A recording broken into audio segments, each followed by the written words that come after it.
7 мамыр еліміздің қорғаныс қабілетінің кемелденгенін білдіретін мереке. 1991 жылы 25 қазанда Қазақстан президентінің жарлығымен Қазақ КСР-ның мемлекеттік қорғаныс комитеті құрылды. Кейін республиканың қорғаныс мәселелерін толық түрде жеке шешуге көшуіне байланысты қорғаныс комитеті Қазақстан Республикасының қорғаныс министрлігі болып қайта құрылды. 1992 жылдың 7 мамырында тәуелсіз елдің заңды құқықтарының негізінде және тәуелсіз мемлекеттер достастығына қатысушы мемлекеттер арасында қол жеткен келісімдерге байланысты Қазақстан Республикасының тұңғыш президенті Нұрсұлтан Әбішұлы Назарбаевтың жарлығы шықты. Бұл жарлық бойынша Қазақстан аумағында орналасқан қарулы күштер өздерінің мүліктерімен қоса республиканың қарауына өтті. Жоғары бас қолбасшы ретінде қарулы күштерді басқаруды президент өз мойнына алды. Елбасынан басқа қорғаныс ісімен тікелей шұғылданатын алғашқы қорғаныс министрі болып генерал-полковник Нұрмағамбетов тағайындалды.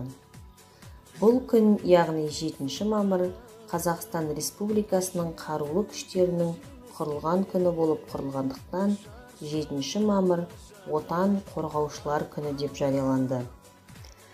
Біздің тәуелсіздігіміз бен тұтастығымызды, тыныштығымыз бен бейбіт тірлігімізді қас қақпай күзетіп тұрған, халқымызға қорған болған ұлттық әскеріміздің айбыны арта берсін.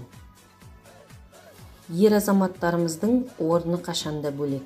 Олардың күш-жігеріне, ақыл-парасатына бүкіл әлем бағынады да. Сондықтан халқымыз жердің қорғаны, елдің тұтқасы деп ерекше ардақтаған. Ал ақын Мұхтар Шаханов жердің аман тұрғандығы сол намысқой ерлердің арқасы, немесе қайғы келсе жеңілмейтін, бақыт келсе семілмейтін, ер мінезін қадірлейтін ерлердің даңқартсын деп жырға қосқан. Арыстан келбетті, жолбарыс жүректі, қырандай қырағы, намысқой, ер мінезді азаматтарымызға жігерлеріңіз мұқалмасын, асқақ шыңдарды бағындырып, қонар тұғырларыңыз биіктей берсін демекпіз. Назарларыңызға рахмет, сау болыңыздар.